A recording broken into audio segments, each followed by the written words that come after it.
जैसा तुम कर्म करोगे वैसा ही तुमको फल भोगना पड़ेगा। इसलिए कभी भी अभिमान नहीं करना, महापुरुषों का आदर करना। और यहां पर संक्षेप में कथा सुनाई। कथा का तो बहुत विस्तार है, अगर एक दिन भी मिले तो भी कम है, अभी 10 दिन और मिल जाए तो भी कम है, पर समय को देखते हुए भगवान के जन्मोत्सव का आनंद लेना है। इसलिए बड़े संक्षेप में समझाऊंगा कि भगवान कहते हैं जो मुझसे प्रेम करता है मैं उससे प्रेम करता, जो अभिमान करता है उसको मैं उससे दूर हो जाता। यदि इंद्र भी अभिमान करे तो वो भी उसे भी दंड भोगना पड़ता है। कहते हैं कि एक बार इंद्र ने अभिमान किया। देवताओं के गुरु हैं बृहस्पति और दैत्यों के गुरु हैं शुक्राचार्य।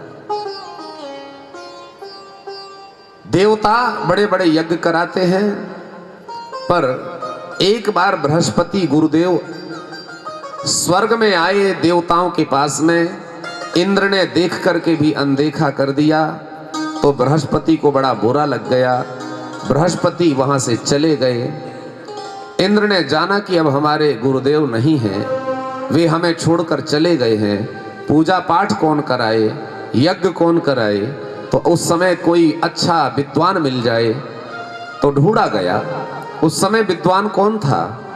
कहते कि देवताओं के और दैत्यों के पिता एक ही है, महाराज कश्यप की ही संतान है। कश्यप की एक पत्नी है दिति और एक है अदिति। दिति के हैं दैत्य और अदिति के हैं देवता। पर इनके बहनें भी थी। एक बहन की चर्चा करी। कहते हैं कि दैत्यों की एक बहन जिसका नाम रचना था, जिसने प्रेम विवाह किया था तुष्टा ऋषि के साथ, और तुष्टा ऋषि के जो पुत्र थे इनका नाम विश्वरूप और सन्निवेश था। बड़े विद्वान थे ये, बड़े ज्ञाता थे, वेद वेदांत के ज्ञाता थे। संयोग कुछ ऐसा हुआ कि जिस समय बृहस्पति नहीं मिले, बृहस्पति चले गए, तो देवताओं ने विश्वरूप से जाके निवेदन किया कि तुम हमारा पौरोहित्य कर्म करो।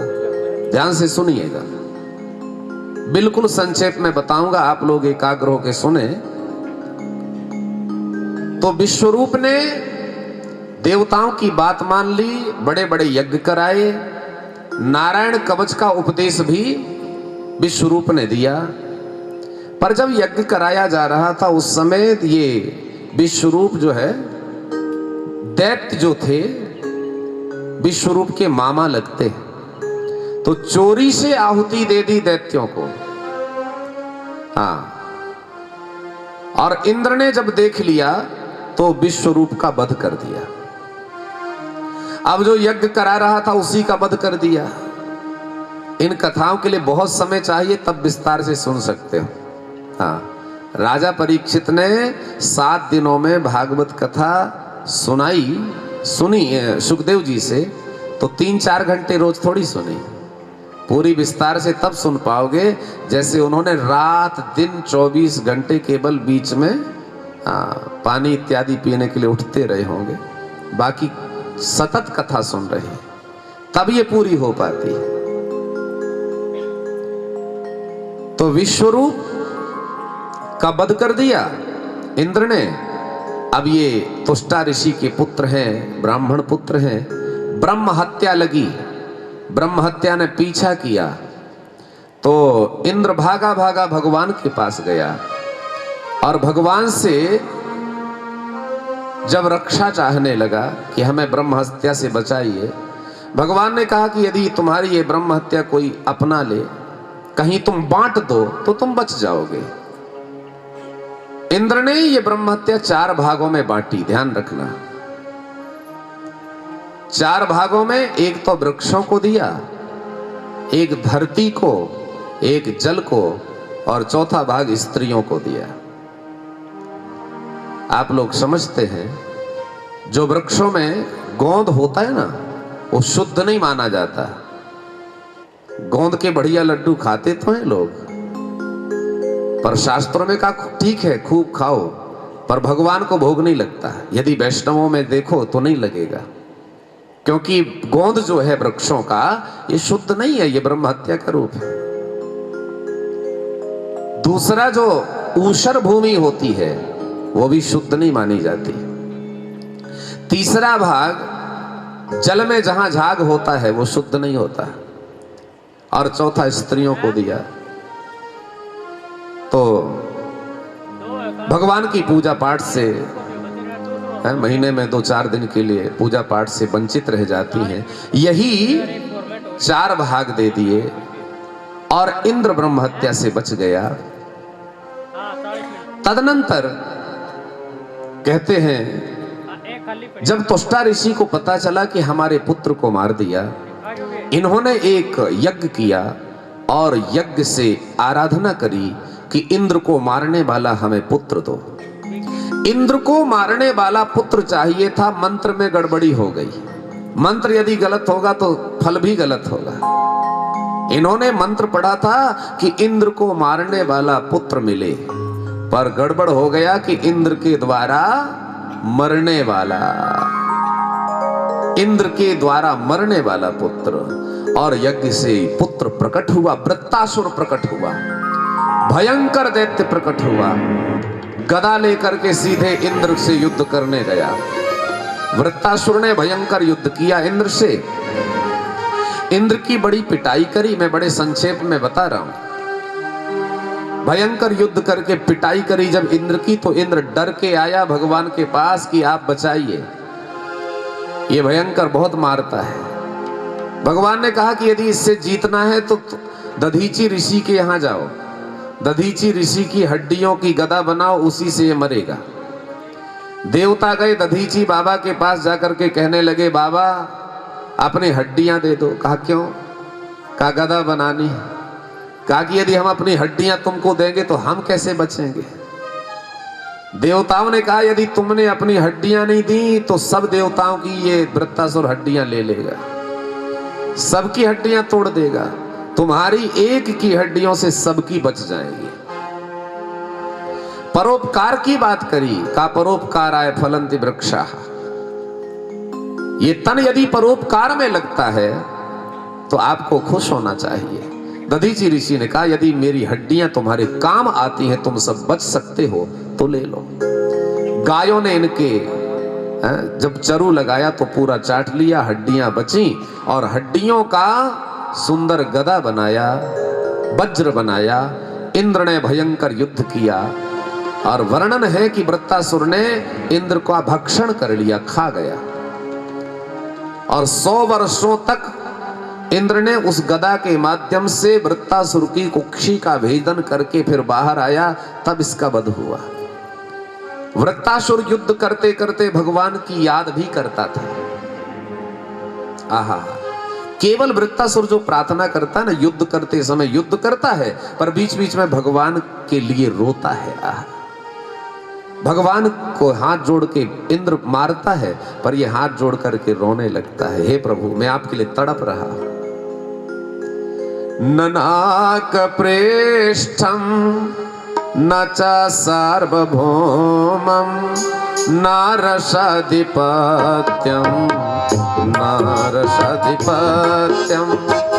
न सार्वभौमं नरसाधिपत्यं न योगसिद्धि पुनर्भवं।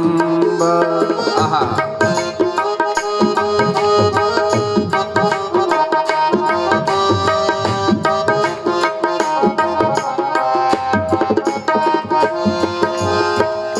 अजात पक्षा इव मातरम खगा, अजात पक्षा इव मातरम खगा, स्तन्यम यथा दुग्धा क्षुधा तृषार्ता, प्रेयं प्रियेवा विषेतं विषण्णा, मनोरविन्दा क्षतदृक्षते न नानक पृष्ठम न च परमेष्ठम न सार्वभौमम न रसाधिपत्यम। ये रोने लगा युद्ध करते करते, कहता है हे भगवान मैं आपके लिए तड़प रहा हूं। क्यों, कैसे तड़प रहे हो? कहा जैसे घर में बंधा हुआ बछड़ा सायंकाल गाय चर के आएगी, उसकी याद में टकटकी लगा के देखता है, प्रतीक्षा करता है, वैसे ही मैं आपको देखता। जैसे घोंसले में चिड़िया मां भोजन लाएगी, उसके लिए तरसता है, तड़पता है, निहारता है, वैसे मैं आपके लिए प्रतीक्षित हूं। जैसे एक प्रिया अपने प्रियतम की याद में दिन गिनती है, परदेश से आएंगे, ऐसे ही मैं आपको गिनती हूं, आपको याद करती। रोने लगता है, नाचने लगता है, फिर लड़ने लगता है। और जब इसका उद्धार हो गया, परीक्षित ने पूछ लिया कि ये कौन था, ये युद्ध कर रहा है, दैत्य है, पर भगवान की भक्ति क्या अद्भुत थी इसके अंदर, कौन था ये? तब कहा कि ये पूर्व जन्म का राजा चित्रकेतु था। राजा चित्रकेतु के मालूम है कितनी रानियां थी? संभवतः हंसी आएगी, पर हमको नहीं आती, क्योंकि हम शास्त्रों को मानते हैं। शास्त्र जो कहते हैं वो गलत नहीं। राजा चित्रकेतु के 10,000 रानियां थी, पर एक भी संतान नहीं थी।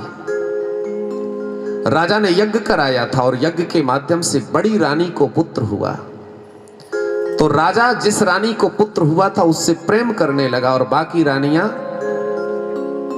जलने लगीं कि राजा ने हमको त्याग दिया है। इस पुत्र के कारण ये सब हुआ है, इसलिए बाकी रानियों ने उस बालक को जहर दे के मार दिया। अब राजा चित्रकेतु और रानी बहुत रोए। नारद जी आए, नारद ने समझाया। राजा ने कहा कि हमें अब किसी की बात नहीं सुननी। राजा ने कहा कि मैं आपके बेटे को बुला सकता हूं। तो राजा दौड़ के आया, यदि बुला सकते हो तो बात करो। नारद जी ने उसके बेटे की आत्मा को बुलाया। चित्रकेतु के पुत्र की आत्मा जब आई तो नारद जी ने कहा कि अरे हे जीवात्मन, देखो तुम्हारे पिता तुम्हारे लिए रो रहे हैं, तुमको याद कर रहे हैं।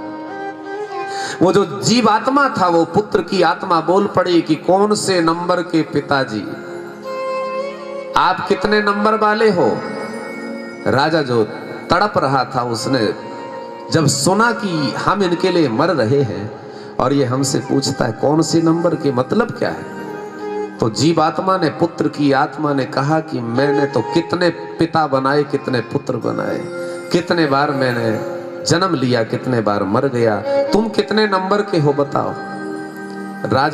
राजा को वैराग्य हो गया, चित्रकेतु को वैराग्य हुआ, भजन करने लगा, वन में गया, तप किया, विद्याधर बन गया, विमान पर घूमता हुआ हिमालय गया, जहां पर भगवान शंकर पार्वती के साथ बैठे हुए थे। वहीं पर पार्वती जी भगवान शंकर की गोद में बैठी थी और सत्संग हो रहा था। अब इसने जब देखा तो हंसने लगा और भगवान शंकर से कहता है कि कमाल के हो, आप यहां जंगल में खुले प्रांगण में बैठे हो, माता को गोद में बैठाए हो, ये तो शिष्टाचार नहीं है। तो भगवान शंकर तो हंसने लगे, पर पार्वती ने कहा कि तुम्हारी दृष्टि में दोष है, दृष्टि में तेरे दोष है, दुनिया निहारती, तुम्हारी दृष्टि गलत है, जैसी दृष्टि वैसी सृष्टि। श्राप दे दिया, कहा जाओ राक्षस हो जाओ, पर ये चरणों में गिर पड़ा तो कहा कोई बात नहीं, राक्षस तो बनोगे पर भक्ति बनी रहेगी। वही ये वृत्तासुर बना और भक्ति बनी रही। ऐसी अद्भुत कथा सुनाई। आगे कहते जो भगवान से प्रेम करता है राजन, भगवान उसकी रक्षा करते हैं। वो देखते नहीं है ये छोटा है, भगवान नहीं देखते गरीब है, अमीर है, धनवान है, पढ़ा लिखा है, उत्तम कुल का है कि छोटे कुल का है, भगवान से प्रेम करता है, यही बहुत है। है? और कहने लगे कि एक ही घर में, देखो भगवान ने एक ही घर में दो तरह की विचारधारा है। हिरण्यकश्यपु ने, यहां पर कथा आई है, हिरण्यकश्यपु का पुत्र प्रहलाद है। हिरण्यकश्यपु महान दैत्य है और इनका पुत्र भगवान का भक्त है। हे राजन, हिरण्यकश्यपु ने तपस्या करी और देवताओं पर विजय प्राप्त करी, देवताओं के सिंहासन पर बैठ गया, भगवान नारायण को ढूंढने लगा, परंतु इनका पुत्र जिसने जन्म के पहले ही सत्संग पा लिया था, जिस समय हिरण्यकश्यपु तपस्या कर रहा था, उस समय हिरण्यकश्यपु की पत्नी कयाधु तपस्या कर रही थी। नारद के आश्रम में सत्संग प्राप्त कर रही थी। नारद ने उत्तम सत्संग किया, वहां पर कयाधु भी थी और गर्भ में शिशु पल रहा था। गर्भगत शिशु संस्कारी हो गया। हिरण्यकश्यपु ने दिग्विजय तो कर लिया पर अपने पुत्र को बदल नहीं पाया। हिरण्यकश्यपु ने अपने पुत्र को पढ़ाई के लिए भेजा। इसने विद्यालय बनाए, हिरण्यकश्यपु विश्वविद्यालय। वहां पढ़ाई होती है, गीता पाठ बंद, रामायण बंद, भागवत बंद, अच्छी बातें बंद हैं? पाश्चात्य सभ्यता पढ़ाई जाने लगी हैं? अंग्रेजों की परंपराएं पढ़ाई जाने लगी। आजकल जो जमाना आया है क्या, अल्ट्रा मॉडर्न, वो शिक्षाएं दी जाने लगी।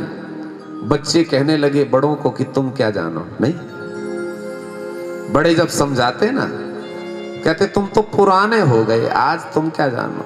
नहीं, ये पढ़ाइयां होने लगी। बड़ों का अनादर होने लगा। छोटे छोटे बच्चे बोलने लगे हैं तुम पुराने जमाने वाले, क्या जानो आज की स्थितियां। जिन्होंने जन्म दिया, जिन्होंने तुमको योग्य बनाया, वही लोग फिर अनपढ़ कहलाने लगे। ये जो पढ़ाइयां है, ये हिरण्यकश्यपु की दी हुई है। हाँ, पहले पढ़ाया जाता था गामाने गणेश। शर्मा जी, गामाने गणेश पढ़ते थे कि नहीं? है? गा का मतलब गणेश पढ़ते थे। लोगों ने कहा कि ये गणेश तो हिंदुओं का देवता, हम कैसे पढ़े? तो कोर्स से निकलवा दिया गया, नहीं ये मत रखो, गामाने गणेश नहीं पढ़ना। क्या पढ़ोगे? गामाने गधा। तो गामाने गधा पढ़ने लगे। गणेश पढ़ते तो बुद्धि आती, गधा पढ़ते तो गधा बनोगे। हिरण्यकश्यपु ने पढ़ाया। प्रहलाद 1 वर्ष पढ़ करके आया। हिरण्यकश्यपु ने पूछा क्या पढ़ा? प्रहलाद ने कहा पिताजी मैंने पढ़ा है इस संसार में यदि कुछ है तो परमात्मा है। आप भी परमात्मा का भजन करो।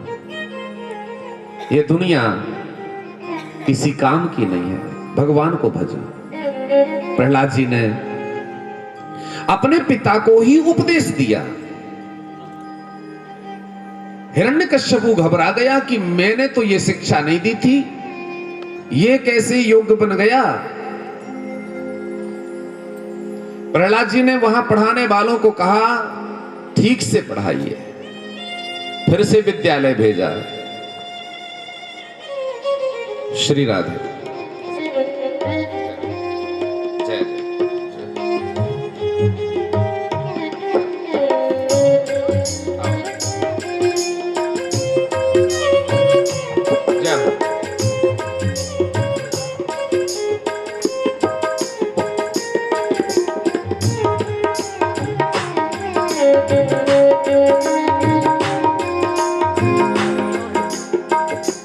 हिरण्यकश्यपु ने विद्यालय में भेजा। 1 वर्ष के बाद जब छुट्टियों में प्रहलाद जी आए होंगे, तब फिर से पूछा कि अब क्या पढ़ा।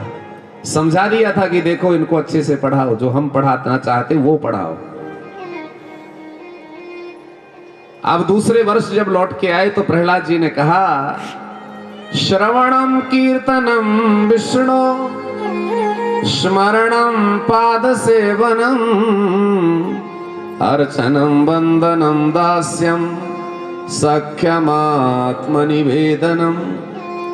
9 प्रकार की भक्ति बता दी प्रहलाद ने। कहा कि पिताजी हमने पढ़ा है कि भगवान को 9 तरीके से पाया जा सकता है।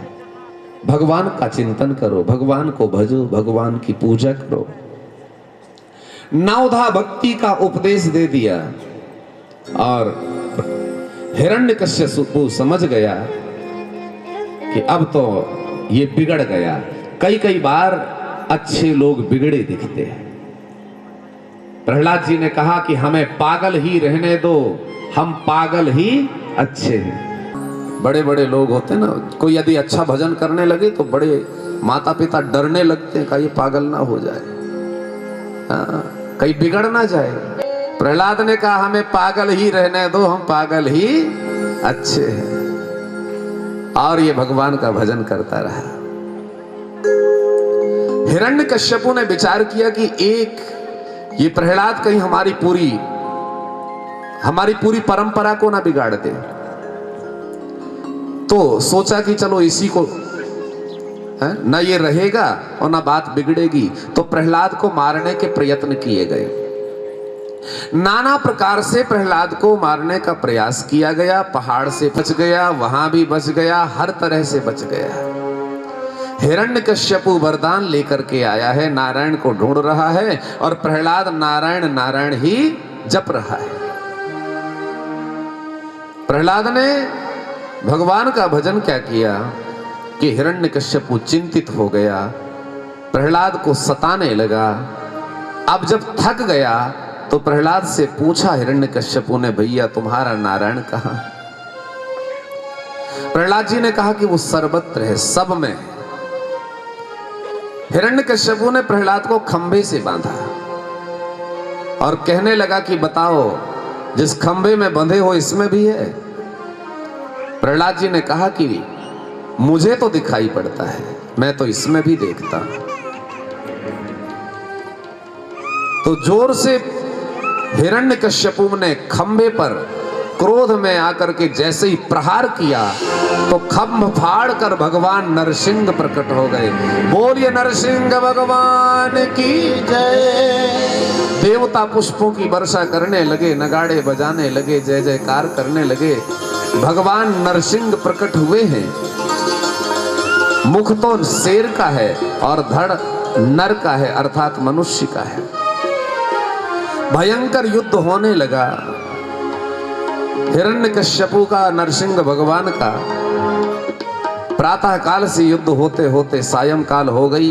देवता विचार करते हैं कि सायंकाल रात्रि में दैत्यों का बल बढ़ जाता है, भगवान कैसे मारेंगे?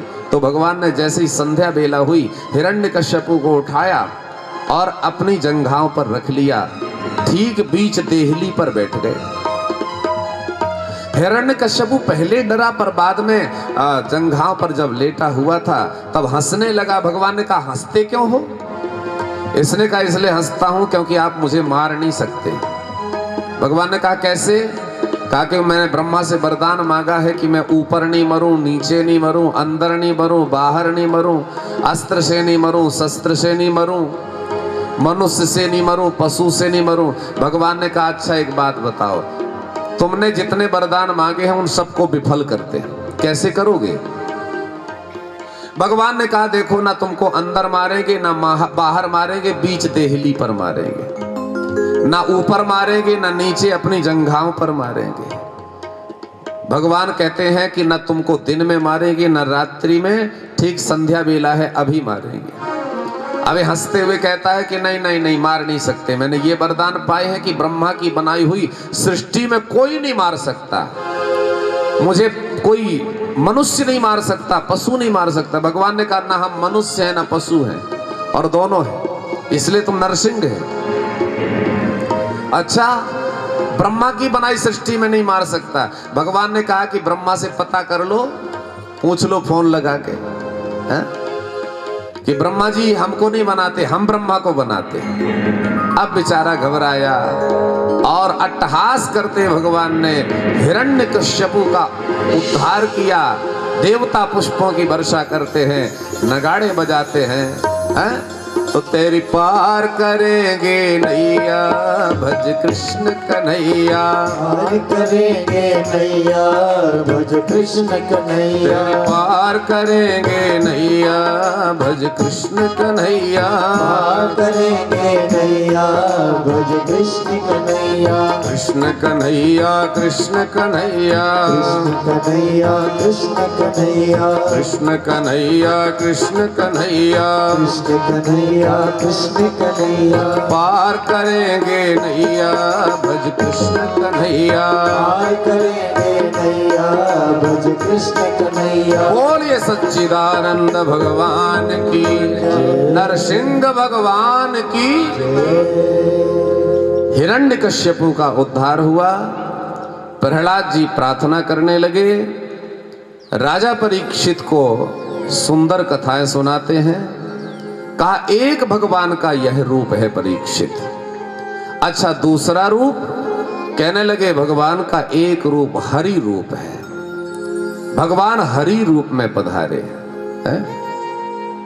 कहा कब पधारे?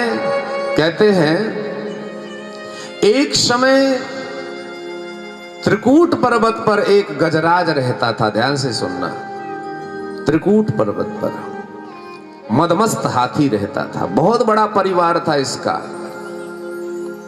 एक बार अपने परिवार के साथ एक सरोवर में पानी पीने गया।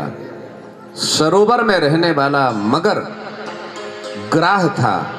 आप जानते होंगे क्या बोलते हैं? ग्राह, जो पानी में रहता है, मगर बोलते, मगर। हाँ, उसने गज का पैर पकड़ लिया। परिवार वालों से, बहुत परिवार वालों को बुलाया, पर कोई भी साथ नहीं आया। धीरे धीरे सबने साथ छोड़ दिया। तभी भगवान को पुकारने लगा। देखो, ध्यान से समझना, ये संसार सरोवर है और इस संसार में जीव रूपी गज अर्थात जीव ही गज है और काल ने इसे पकड़ रखा है। किसने पकड़ रखा है? मगर ने। एक बड़ी अच्छी बात है, हम सबको मगर ने पकड़ रखा है। किसी से पूछो कथा सुनने चलोगे? ले जाना तो था मगर नहीं, क्या है? पूजा करना तो चाहते हैं मगर गाय लगानी है नहीं। समस्या ही यही है, मगर आ जाता है बीच में। हम ये करना तो चाहते हैं पर मगर, सबके पैर को मगर ने पकड़ रखा है। हमको आदरणीय ललित जी बोल रहे थे कि समझ में नहीं आता कि लोगों के पास, बोल रहे थे बड़ी अच्छी बात, बोले कि लोगों से पूछे तो काम कुछ है नहीं और फ्री है नहीं। कोई काम नहीं है पर फुर्सत नहीं है। वो क्या, वो मगर नहीं पकड़ रखा। कहां बिजी है ये भी पता नहीं। कथा सुनने का समय नहीं है और काम कुछ है नहीं है और समय भी नहीं है। यहीं पर मगर ने सबके पैर को पकड़ रखा है। त्रिकूट पर्वत महाराज, ये तन जो शरीर है ना, कफ वात पित्त आदि से बना हुआ यही त्रिकूट है। इससे पार होना है तो भगवान को पुकारो, भगवान का भजन करो। मगर से पैर छुड़ाना है तो भगवान को पुकारो। तो गजराज ने भगवान को पुकारा, दुनिया ने साथ नहीं दिया। कहने लगा हे गोविंद, हे गोपाल, हे गोविंद, हे गोपाल, हे गोविंद, हे गोपाल, हे गोविंद, हे गोपाल, हे दया निधान, हे दया निधान।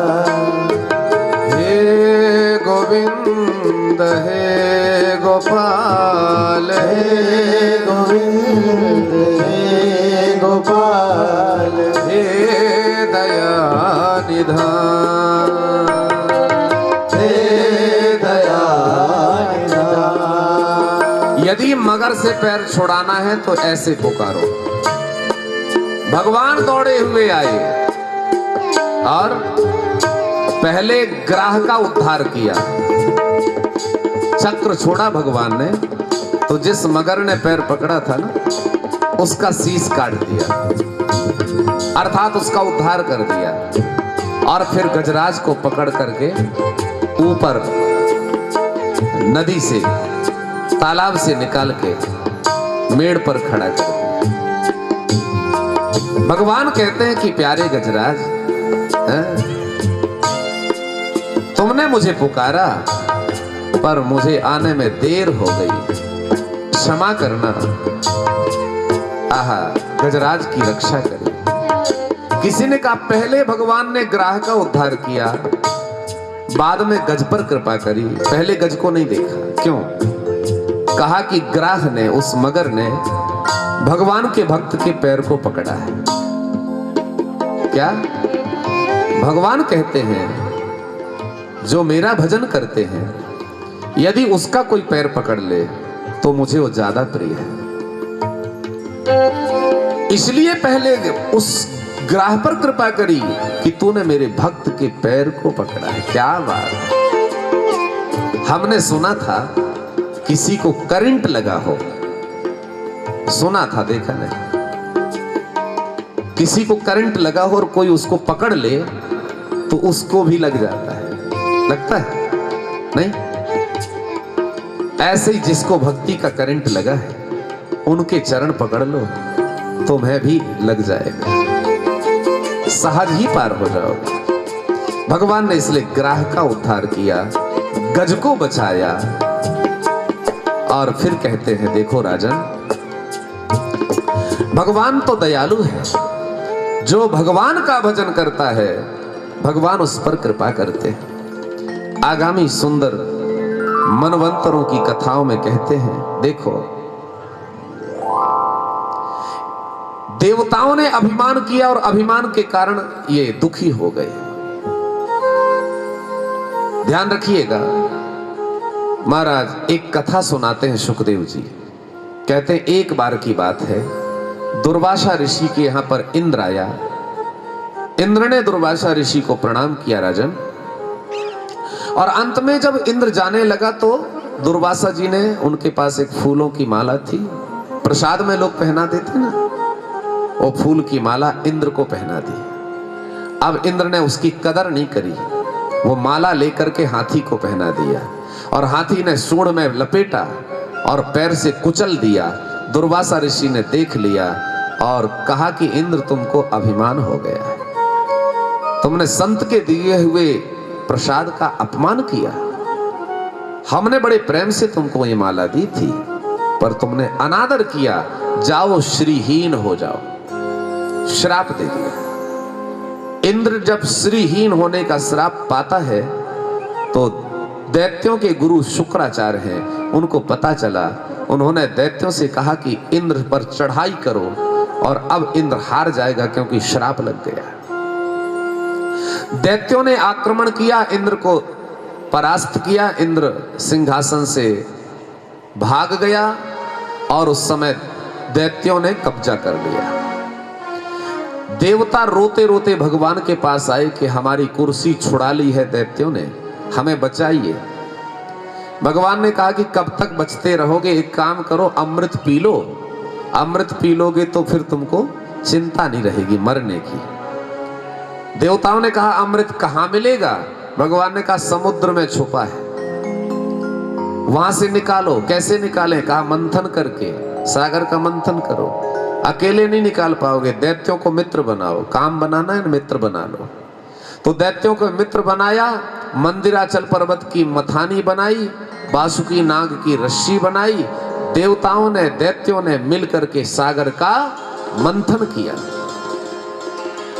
देखो ये मंदिराचल की मथानी अर्थात मन की मथानी, ये सागर का मंथन अर्थात हृदय का मंथन, अपने चित्त का मंथन।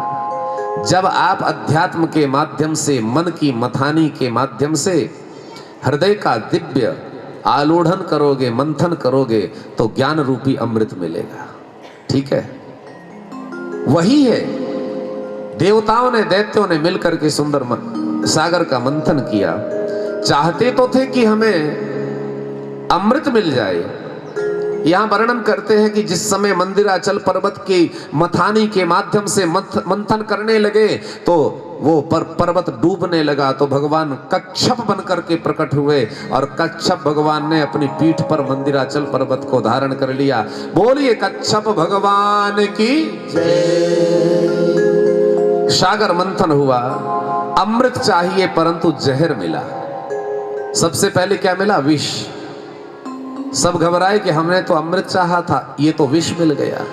का कोई बात नहीं। भोले बाबा को याद किया, भगवान शंकर आए और सभी के देखते देखते जितना जहर निकला था भगवान शंकर ने पान कर लिया। बोलिए शंकर भगवान की जय। भगवान शंकर जहर पी गए, कंठ में जहर को रोक लिया, अंदर नहीं जाने दिया। जानते हो क्यों? भगवान शंकर कहते हैं यदि मैंने जहर हृदय में उतारा तो हृदय में तो राम जी रहते हैं, तो हृदय में जहर जाएगा तो राम जी को कष्ट ना हो, इसलिए कंठ में ही रोक लिया। इसलिए भगवान नीलकंठ हो गए। बोलिए नीलकंठ भगवान की जय। और हम तो अपने हृदय में क्या क्या उतारते रहते नहीं। हृदय में राम जी रहते हैं, भगवान रहते। शंकर जी यही कहते हैं कि हमारे हृदय में भगवान है, इसलिए हम अपने हृदय को स्वच्छ रखो, गंदगी मत उतारो। नहीं, शंकर जी के नहीं जहर को गले में रोकने का कारण यही है। आपको उपदेश दे रहे हैं हमको। फिर सागर मंथन हुआ, कामधेनु निकली, चंद्रमा निकला, उच्चैश्रवा निकला, ऐरावत, कौस्तुभ, अप्सराएं, पारिजात, लक्ष्मी, ऐसे रत्न निकले। सबने यथा यथा सबने बांट लिया। बारुणी, मदिरा, शंख निकला और धन्वंतरी भगवान स्वयं अमृत कलश लेकर के प्रकट हुए। जैसे ही अमृत दिखाई पड़ा तो दैत्य दौड़ पड़े अमृत को छीनने के लिए। अब देवताओं ने प्रार्थना करी, भगवान मोहिनी बन के आ गए, बड़ा सुंदर रूप बनाया। अब अमृत के बंटवारे का झगड़ा हो रहा था, भगवान मोहिनी बन के आए हैं। भगवान ने कहा कि तुम क्यों झगड़ रहे हो? सबने कहा कि अमृत के बंटवारे के लिए। कहा यदि तुम कहो तो मैं बांटूं। दैत्यों ने कहा ठीक है आप बांट दो। भगवान बड़े सुंदर लग रहे थे, मोहिनी बन के आए थे। अमृत का कुंभ भगवान ने लिया और दैत्यों से कहने लगे बताओ इस अमृत के कलश में नीचे गाढ़ा गाढ़ा है, ऊपर पतला पतला है, तुम कौन सा पियोगे? दैत्यों ने कहा हम तो गाढ़ा वाला पिएंगे। कहा तो तुम एक लाइन में बैठ जाओ। देवता एक लाइन में बैठ गए। देवताओं से कहते तुम पतला वाला पी लो, गाढ़ा इनको पिला देंगे। और भगवान ने बढ़िया देवताओं को अमृत परोसा। उसी बीच में एक स्वरभानु नाम का दैत्य था जो देवताओं के बीच बैठ गया था। अमृत परोसा गया और जैसे ही सूर्य चंद्रमा के बीच में बैठे हुए स्वरभानु की थाली में अमृत गया तो उस दैत्य ने तुरंत पी लिया। अच्छा एक मजे की बात है, ध्यान रखना, ये मेरी खुद की सोच है। यदि वो दैत्य पहले से बैठा था तो पहले क्यों नहीं दिखा? क्योंकि देखने में देवता और दैत्य अलग अलग नहीं है, एक जैसे हैं। कर्म से दैत्य है, कर्म से देवता है। यदि देखने में सींग लगे होते तो पहले ही बता देते कि तुम इस लाइन पर चलो, तुम इसमें क्यों बैठे। पर कर्म से पहचाना गया। कैसे पहचाना? कहा कि हमारे नियम होते हैं कि सबको भोजन परोस दिया जाता है, नहीं, और फिर जयकारा लगता है, मंत्रोच्चारण करते हैं, भोग लगाते हैं, उसके बाद भोजन शुरू होता है। पंक्ति भेद नहीं होता, परंतु ऐसा ही हो रहा था। और ये देवताओं में और संस्कारी परिवार में होता है। बाकी सबके यहां दैत्यों की रीति है, वहां ये नहीं होता। तो उसे पता नहीं था, किसी ने भोग नहीं लगाया, सबको परोस दे फिर मिले। पर ये तो दैत्य था, इसने तो जैसे ही थाली में आया तुरंत पी लिया। इसलिए पकड़ा गया, इसके कर्म से पकड़ा गया कि ये देवता नहीं हो सकता। ऐसे नियम से चलने वाला देवता नहीं हो सकता। हम सबकी यही स्थिति है, मनुष्य मनुष्य की जो रीतियां हैं, नीतियां हैं, उससे बहुत हम बाहर हो गए। पहले मनुष्य बढ़िया बैठ करके भोजन करता था, बुरा नहीं मानिएगा, नहीं, बैठ करके भोजन करते थे, एक साथ भोजन करते थे। अब चलते चलते करते हैं। अच्छा, पहले पशु चरता था, मनुष्य बैठ के खाता था। अब पशु बंधा हुआ खाता है और मनुष्य खुला घूम घूम के खाता है, मांग मांग के। नहीं, हाँ, जहां भोजन रखा रहता थाली में, मांगता एक रोटी दे दो। बड़े बड़े सूट बूट पहने हुए बड़े बड़े लोग पशुओं की तरह घूमते रहते हैं, चरते रहते हैं। यही सभ्यता बिगड़ गई। यही देवताओं में और दैत्यों में अंतर है, इसलिए पकड़ा गया। भगवान ने इसके दो भाग कर दिए। ये स्वर भानु राहु केतु बन गया। सूर्य चंद्रमा ने बताया था, इसलिए सताने लगा। भगवान ने आदेश दिया, सबने अमृत पी लिया। भयंकर युद्ध हुआ दैत्यों से, दैत्यों की पिटाई हुई, दैत्य मारे गए। शुक्राचार्य को पता चला, शुक्राचार्य जी ने फिर से दैत्यों को मृत संजीवनी के माध्यम से जीवित कर दिया। और अमृत पीने के बाद भी देवताओं की भयंकर पिटाई हुई और गद्दी छुड़ा ली। उस समय राजा था बलि और राजगद्दी पर बैठ गया, सिंहासन पर बैठ गया। देवता रोते रोते अपनी माता के पास आए। माता को दया आई। माता अदिति ने अपने पति कश्यप से कहा कि हमारे पुत्र मारे मारे फिर रहे हैं, कृपा करिए। कश्यप ऋषि ने कहा, यदि पुत्रों पर दया आती है तो व्रत करो। क्या? कश्यप ने अपनी पत्नी अदिति से कहा कि तुम एक व्रत करो। पयोव्रत की विधा बताई। फाल्गुन मास शुक्ल पक्ष एकम से लेकर के द्वादशी पर्यंत केवल दूध पी करके जो मां या जो देवी इस व्रत को करती है, भगवान साक्षात भगवान ही उसके यहां पुत्र बन के आते हैं। ये आज भी निश्चय है।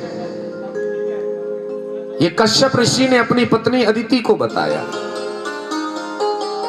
अदिति माता ने वही व्रत किया फाल्गुन मास में।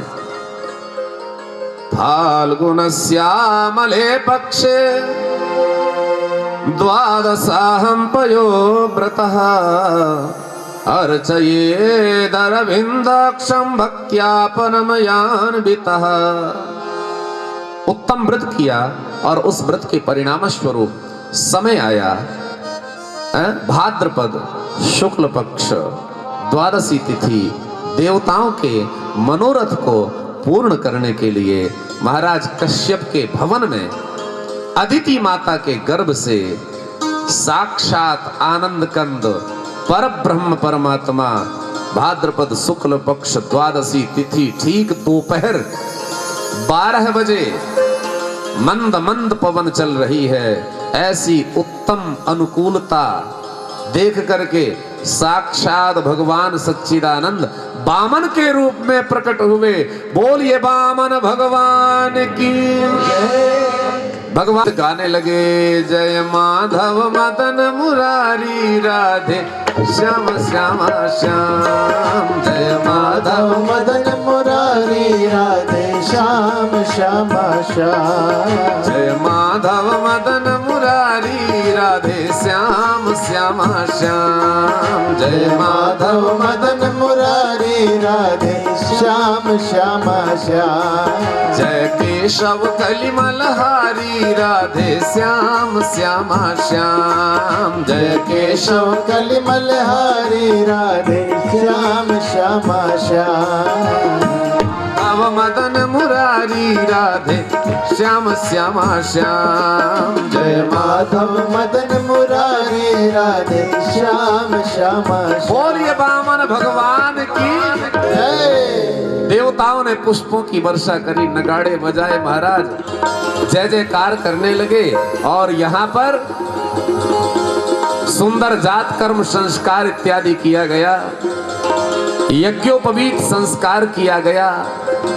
आप जानते हो यज्ञोपवीत संस्कार जब होता है ना, तो भगवान उस समय भिक्षा मांगनी पड़ती है, नहीं है? आप लोगों में रीति तो यज्ञोपवीत संस्कार जब हुआ तो भगवान वामन माता अदिति के पास गए, पिता कश्यप के पास गए, देवताओं के पास गए। यथानुकूल जो भी आपकी श्रद्धा है वो भिक्षा में भगवान को अपना मन ही दीजिए। और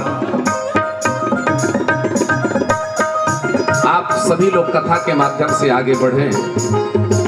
यहां पर भगवान वामन जब भिक्षा लेकर के आए और अपने गुरुदेव बृहस्पति को ला करके दिया, तो बृहस्पति ने कहा कि भैया हम इतनी भिक्षा का क्या करेंगे, हमें आपसे इतनी भिक्षा नहीं चाहिए।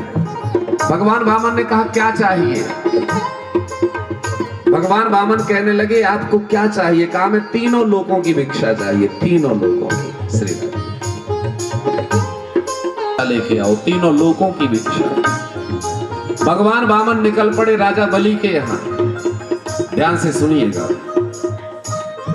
जहां पर राजा बलि नर्मदा के तट पर यज्ञ कर रहा था, अश्वमेध यज्ञ पूर्ण हो रहे थे, पूर्णाहुति करने ही वाला था, और उसी बीच में भगवान वामन पहुंच गए। भिक्षाम देहि। द्वार पर राजा ने सुना ब्राह्मण आया है जिसने द्वार पर भिक्षा मांगी है। पूर्णाहुति करने ही वाले थे और हाथ रुक गया। क्या बात, आप अनिवार्य नहीं है, आप प्रणाम भी करते जा सकते हैं, हाथ भी जोड़ते जा सकते हैं, है? अपना प्रेम तो देना ही चाहिए, पर हाथ जोड़ते जाइए। द्वार पर भगवान कहते भिक्षाम देहि। राजा बलि दौड़ा दौड़ा आया, द्वार पर खड़े हुए भगवान